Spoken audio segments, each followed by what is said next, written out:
बच्चा सेवन करता है तो मैं गारंटी के साथ कहता हूँ उसे 10 साल के लिए ब्रेक कर दूंगा। मैंने कि भूत के हाथ में भाला दे दूं, वैसे तुम संसार को लूटे पड़े और तुम्हें ब्रह्मी और दे दूं। तो उन्होंने मुझे जहर दे दिया। साथियों, नेशंस लाइव पर आप सभी का बहुत स्वागत है। इस वक्त मैं उत्तराखंड में मौजूद हूं और मैं इस वक्त उस शख्सियत के साथ मौजूद हूं जिन्होंने, अगर हम बात करें तो भारतीय आयुर्विज्ञान के लिए बड़े स्तर पर काम किया है। नाम है गुरु योगीराज निर्माण देव जी महाराज। आयुर्वेदिक की बात हो, कैंसर जैसे बड़े जो गंभीर बीमारियां हैं उनका इलाज इन्होंने ढूंढा है। और सबसे खास बात यह है कि आयु सीमा को कैसे रोका जा सकता है, कि अगर मैं आपसे कहूँ कि आपकी आयु को 10 साल तक रोका जा सकता है तो हाँ, इसका भी इलाज है। और हमारे देश के रसायन में वो क्षमता है, किसी की आयु को भी रोका जा सकता है। तमाम ऐसे आयुर्विज्ञान की बात हो या आयुर्वेदिक की बात हो या हमारे देश के आध्यात्मिक की बात हो, इस पर हम बेबाकी से चर्चा करेंगे महाराज जी से और जानेंगे कि आखिर इन तमाम जो क्षेत्रों में कैसे काम हो सकता है, आयुर्विज्ञान को लेकर क्या कुछ काम हो सकता है, ये सब कुछ हम जानने की कोशिश करेंगे। इस पर अगर कुछ काम किया है तो मैंने किया है। जो इसमें रसायनों का वर्णन है, जिन औषधियों का वर्णन है, इसमें जैसे 18 उप रसायनें बड़ी मानी गई हैं, सोम भी माने गए हैं 24। इन सब पर काम किया है मैंने, काफ़ी खोजा है। जो एक कहते हैं अष्टवर्ग, जिसे जीवनी गण कहते हैं, मैंने इसको पूरा खोजा है। इन औषधियों का अगर मिश्रण करके सही तरीके से योग बनाया जाता है तो 10 साल की आयु के लिए मैंने काम किया है कुछ लोगों पर। इसमें क्या होता है कि प्रथम अवस्था 16 से 30 होती है रसायन सेवन की। अगर इस समय कोई बच्चा सेवन करता है तो मैं गारंटी के साथ कहता हूँ उसे 10 साल के लिए ब्रेक कर दूंगा, गारंटी के साथ। अगर ऐसा न कर पाऊँ, मुझे जो सज़ा दे वो दे दे। आजकल के समय में कैसे उन दवाओं को कैसे खोजा जाता होगा, क्या उसका प्रोसेस रहता? तो ये मैं इसलिए कहता हूँ, मैं इस पर काम कर चुका हूँ, मेरे पास ये उपलब्ध हैं, लेकिन कायाकल्प पे मैं काम कर रहा हूँ, अभी सफलता नहीं है मुझे। लेकिन हाँ, मैं जानता हूँ कि परमात्मा मुझे ये भी विद्या देगा। अच्छा। और मैं कर दूँगा ऐसे भी पार। अब जैसे आपकी आयु जिस समय जितनी है, इस आयु में अगर रसायन ली जाए, ये बेटा उत्तम समय है। आप लंबे समय तक संसार को भोगेंगे। और मैं रसायनों के द्वारा एक वह रहस्यमयी बात बताता हूँ कि संसार में भगवान कृष्ण ने गीता में भी कहा है कि एक कर्म के द्वारा, एक यज्ञ के द्वारा और एक सोम के द्वारा स्वर्ग को पाया जाता है। सोम शब्द का जहाँ अर्थ आता है वो ये है कि हमारे ये स्वर्ग को पाना क्या है, सारा संसार के जितना भी विकार है वो हमारे अंतःकरणों में छुपा हुआ है। और अंतःकरणों में भोगों के परिणाम में जो विष बनता है वो छुपा हुआ है। इसको साफ करने के लिए, यानी स्थापन करने के लिए हमें अमृत की ज़रूरत पड़ती है। चाहे तो वो कर्म के द्वारा अमृत हम उत्पन्न कर लें शरीर में, चाहे यज्ञ के द्वारा कर लें, या फिर सरल रास्ता सीधे हम रसायन क्षेत्र औषधियों, अमृतमयी औषधियों से उस अमृत को प्राप्त कर लें, हमें स्वर्ग की प्राप्ति हो जाएगी। स्वर्ग भोगने के लिए या संसार भोगने के लिए रसायनों का प्रयोग हमारे ऋषियों ने पहले किया था। हम उन्हीं के पद चिन्हों पर आज चल रहे हैं और हम उसी कार्य को कर रहे हैं। हमें काफ़ी सफलता मिली है।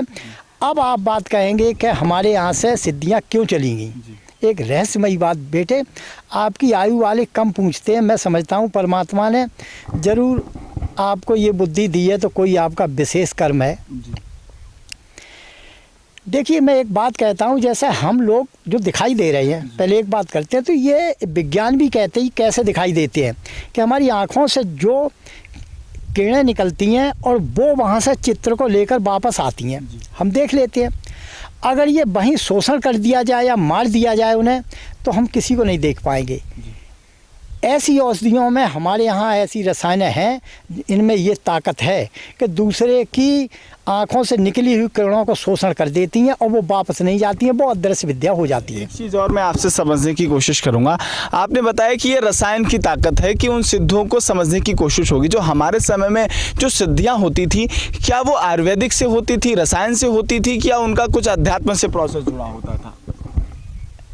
चारों वेदों में, चारों वेद, चारों भाग, उसके दोनों भाग हैं, अध्यात्म भी है और भौतिक भी हैं। पहली बात, फिर अकेली रसायन में ये ताकत नहीं है, रसायन, मंत्र और पारद तीनों को मिला के कार्य किया जाता है, तो ये कार्य हो जाता है। दूसरे, मैं एक और सिद्धि की बात करना चाहता हूँ, जैसे कि आकाश गमन कहते हैं, मैं इस पर कार्य कर रहा हूँ। आकाश गमन क्या है? हमारे शरीर जो हम पृथ्वी पर बैठे हुए हैं या हमको पकड़े हुए हैं, हम कुर्सी पर बैठे दिखाई दे रहे हैं, ये पृथ्वी हमको खींचती है, गुरुत्वाकर्षण है इसमें। और वो क्यों खींचती है हमको? हमारे शरीर में इसी के जो परमाणु, अणु परमाणु जो पृथ्वी तत्व के हैं, वो अपने को खींचती है, वो हमारे अंदर समाये हुए हैं, इसलिए हम खिंच जाते हैं। अब हमें निकाल के इन्हें तो बात नहीं बन सकती, जीवन नहीं रहेगा हमारा, लेकिन हम निकाल नहीं सकते। लेकिन एक काम अवश्य कर सकते हैं, हम इनका आवरण अवश्य कर सकते हैं, आवृत कर सकते हैं इन्हें। आवृत का अर्थ है कि इन पर हम ऐसा आवरण कर सकते हैं जो पृथ्वी पकड़ना बंद कर देगी। अच्छा, हाँ, यही प्रोसेस होता होगा जब लोग हवा में उड़ते होंगे। ये काम मैंने किया है जी। मैं अभी औषधि को सेवन करके दिखाता हूँ जी। आप 5 दिन के अंदर मेरा वजन नाप लेना, 5 किलो कम कर दूंगा न, और वही चीज़ खाता रहूँगा, ना शरीर कम होगा ना कुछ कम होगा, ये हो जाता है। तो मैं इसमें लगा हुआ हूँ, इसे करता हूँ। हमारे यहाँ तो बहुत कुछ था बेटा, जैसे आप पूछते हो, हमारे यहाँ कालांतर विद्या थी जी। उसमें मानव क्लोन बनाया जाता था। मैं तो, मेरा थोड़ी व्यवस्था बिगड़ गई, मेरा आश्रम जो है विवाद में फंस गया, उस चक्कर में मैं दोबारा स्थापित कर रहा हूँ। मैं मानव क्लोन आयुर्वेद से बनाने की तैयारी में था, मेरे साथ कई डॉक्टर हैं, मैं इस पर भी काम कर रहा था। मैं बेटा, मैं तो उन कामों पर, उन कार्यों पर काम करता हूँ जिनमें विश्व ने कभी तक किया ही नहीं है। आज से 5000 वर्ष पहले हुआ है, उसके बाद किया ही नहीं किसी ने। महाराज जी, मैं आपसे एक चीज़ और जानने की कोशिश करूंगा। बात कोरोना की दवाई की हो, सबसे पहले आपने बनाई, आपने कहा कि हम उम्र को रोकने का काम करते हैं। आज के प्रचार वाले जगत में जब लोग हर चीज़ का प्रचार प्रसार करते हैं, और आप, मुझे लगता है कि सरल स्वभाव और जो चीज़ें आ गई वो आ गई, क्यों आपने इसको कोशिश नहीं की कि इसको बड़े स्तर पर जो है लोगों के सामने लाया जाए? बेटा, आज तुम्हारे सामने भी बड़ा डरते डरते कह रहा हूँ मैं जी। इतने शत्रु बैठे हुए इस क्षेत्र में कि एक तो आयु किसे नहीं चाहिए, और सारे बदमाश पहले लाइन में लग जाती है। उन्हें नहीं दोगे गोली छोड़ा देंगे, तो प्रचार किस चीज़ का किया जाए? जी। यहाँ जितनी दिव्यताएं हैं, जो विशेष चीज़ें हैं, उनके लाइन में तो वो बदमाश लगे हुए हैं। जी। अब उन्हें दो नहीं, गोली खाओ। हमें इसी प्रकार से, हमसे एक हमारे भक्त थे, उन्होंने कहा असली ब्रह्मी दे दो, असली ब्रह्मी बताओ गुरुजी, पहचान करा दो। मैंने उनसे मना किया। जब मना किया तो बहुत उन्होंने कहा, एक दिन मुझे थोड़ी न मालूम क्या मेरा दुर्भाग्य था, मुझे गुस्सा आ गई। मैंने कि भूत के हाथ में भाला दे दूं? वैसे तुम संसार को लूटे पड़े हो, तुम्हें ब्रह्मी और दे दूं? मैंने कि भूत के हाथ में भाला दे दूं? वैसे तुम संसार को लूटे पड़े हो, तुम्हें ब्रह्मी और दे दूं? तो उन्होंने मुझे जहर दे दिया, मेरे ये सारे दांत निकल गए उससे, और जान बचा पाई। मैं दिव्य औषधियों को नहीं जानता, तो मेरी जान भी नहीं बचती। तो मैं बेटा इसलिए डरा हुआ, मैं प्रचार नहीं कर रहा हूँ। आज ज़्यादा आपकी जिज्ञासा मैंने देखी, तब मैं कुछ कहने लगा। एक चीज़ और हम आपसे जानने की कोशिश करेंगे। आपने कहा कि इन तमाम चीज़ों का प्रचार नहीं हो सकता है, लेकिन आप ज़रूर इस दिशा में काम कर रहे हैं। क्या इस दिशा में ये काम नहीं होना चाहिए कि आप जैसे और लोग बढ़ जाएं जो आज आयुर्वेद को बढ़ाने का काम करें? क्योंकि इस दिशा में मुझे लगता है कि आयुर्वेद को लूटने वाले ज़्यादा हैं, उसको बचाने वाले कम हैं। बस यही समस्या है। मैं ये चाहता हूँ, आज आपकी जो प्रेरणा से मैं थोड़ा ओतप्रोत हुआ हूँ कि बच्चे को ऐसी जिज्ञासा है कि इसको बढ़ाना चाहता है, मैंने इसलिए कह दिया। और मैं बेटा, मैं आपसे वचन देता हूँ कि अच्छे लोग अगर मुझसे जुड़ के सीखना चाहते हैं, इस विद्या को बढ़ाना चाहते हैं अच्छे मन से, तो मैं देने के लिए बिल्कुल कोताही नहीं बरतूंगा, अच्छे मन से उन्हें दे दूंगा। आजकल के समय में ये भी होता है कि विद्या का सदुपयोग हो पाना मुश्किल है, ये भी आपके मन में बड़ा विचार रहता होगा? बेटा है नहीं, मैंने 5 लोगों को, 6 लोगों को ये विद्या दी है। मैं नाम नहीं लूँगा, और जिनने विद्या दी है उन्होंने ही मेरे साथ विश्वासघात कर दिया। कुछ शिष्यों ने तो मेरी विद्या सीखने के बाद मुझे बेघर भी कर दिया।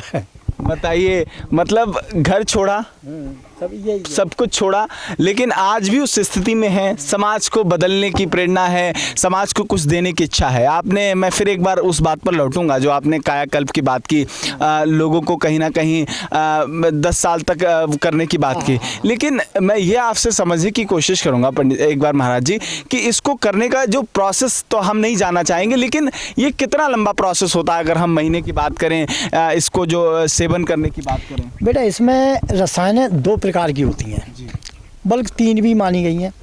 एक तो है जो खुले में ली जा सकती है रसायन, ऐसी चलते फिरते खाई जा सकती है, लेकिन ये रसायन ज़्यादा कारगर नहीं होती है। पहली अवस्था में तो हो जाती है, बाद में नहीं।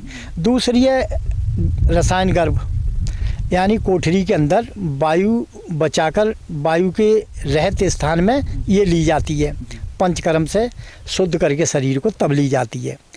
तीसरी है द्रोणी परिवेशिक रसायन, जो एक पलाश होता है उसकी ढाकी एक कोठरी बनाई जाती है, यानी एक संदूकची, और उसमें लिटाए के उस रसायन को दिया जाता है। वो केवल टट्टी पेशाब के समय बाहर निकाला जाता है, बाकी समय वहीं रहता है।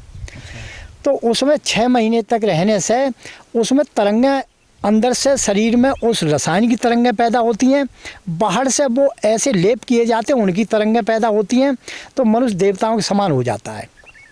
मैंने भी अपनी बुद्धि का कल्प किया जी। मैंने बचपन में जो वेद पढ़े थे, जिस तरीके से चारों वेदों को पढ़ा था, मैं आज भी मुझे सब कुछ याद है। मैंने जितनी कविताएं लिखी थी आज भी मुझे सब याद हैं। आप आयुर्वेद में किसी भी ग्रंथ से मुझे कहीं से पूछ लो अभी जी। मुझे याद है, मैं सबके सिद्धांत जानता हूँ। हाँ, पृष्ठवायु भी कुछ बचा, लेकिन ज़्यादा नहीं बता पाऊँगा, लेकिन सिद्धांत सबके बताता हूँ। आपकी रिसर्च का प्रोसेस क्या रहता है? जैसे जो आप रिसर्च करते हैं उसका क्या प्रोसेस रहता है? कैसे आपको प्रेरणा आती है कि नहीं, आपने कहा आप कायाकल्प पर काम कर रहे हैं, आप इस क्षेत्र में काम कर रहे हैं, कैसे उसको लेकर आपको आपके अंदर प्रेरणा आती है कि नहीं अब ऐसा ये करना चाहिए? और कैसे, क्योंकि आप तो लोगों को सिखा रहे हैं, लेकिन आप किस तरीके से इन चीज़ों को कर पाते हैं? बेटा सत्यता ये है, 2 चीज़ें हैं। एक तो संस्कृति की उन्नति हमारे बचपन से हमारे मन मस्तिष्क में भरी हुई है कि मैं कुछ करूंगा अपनी संस्कृति के लिए, जब इसमें जन्म लिया है। दूसरी बात, आयु की इच्छा सबको रहती है, तो मुझे भी थी। मैंने इस पर काम अपने ऊपर भी करना चाहा और अभी करूंगा, और कर भी रहा हूँ, काफ़ी सही कर लिया। तीसरी बात और है, मैं अपनी तपस्या में से शामिल कर लेता हूँ। अच्छे लोगों का अगर मैं जीवन दान दूंगा या मैं उनकी आयु बढ़ाऊंगा तो मेरी संस्कृति की उन्नति होगी, लोग देखेंगे इस संस्कृति में इतना बल है। फिर एक इच्छा और रहती है हर मनुष्य के अंदर, उसका नाम हो, तो बेटा मेरा नाम भी होगा। बस इन्हीं सबकी प्रेरणा से मैं ये सारे कार्य कर रहा हूँ। ये आखिरी सवाल आपसे ये है कि आपने कहा कि इन तमाम क्षेत्रों में काम हो रहा है, क्या सरकार की तरफ से आप इतनी बड़ी बड़ी रिसर्च इन क्षेत्रों में आप काम कर रहे हैं, क्या सरकार की तरफ से आयुर्वेद को आज के समय में जो हमारा अध्यात्म है, आयुर्वेद है, क्या उसको प्रोत्साहन मिल पा रहा है एज़ कम्पेयर टू, अगर हम तुलना करें जो तमाम हमारे एलोपैथी हैं इनके तुलनात्मक दृष्टिकोण से? अब गवर्नमेंट के हिसाब से मुझे तो नहीं दिखाई दे रहा है जी। बातें जितनी की जा रही हैं उतना काम नहीं हो रहा है जी। क्योंकि जो अनुदान इसका था जितना, आज भी उतना ही है, कहीं नहीं बढ़ा। तो जब जो पुराने परंपरागत वैद्य थे वो जानते थे, क्योंकि उनमें गरीब घर के बच्चे आश्रमों में पढ़ते थे या गुरुओं के पास सीखते थे, तो वो रोज़ाना जंगल में भ्रमण करना, दुर्गम स्थानों में जाना, गुरु के साथ सीखना, तो वो पक्के मतलब अच्छे सिद्ध बच्चे होते थे। आज आयुर्वेद को बढ़ावा दिया गया BMS की तरफ से, लेकिन उसमें 20 लाख रुपया खर्च करके वो ही पैसे वाले घरों के बच्चे जाते हैं। और जिन बच्चों ने, मैं खैर नए लोग पीछे पड़ेंगे कि महात्मा ऐसे कह रहा है, सत्यता तो ये है, मेरे पास कम से कम 85 बच्चे आते हैं। उन बच्चों को अभी जंगल की जड़ी बूटियाँ मालूम ही नहीं है।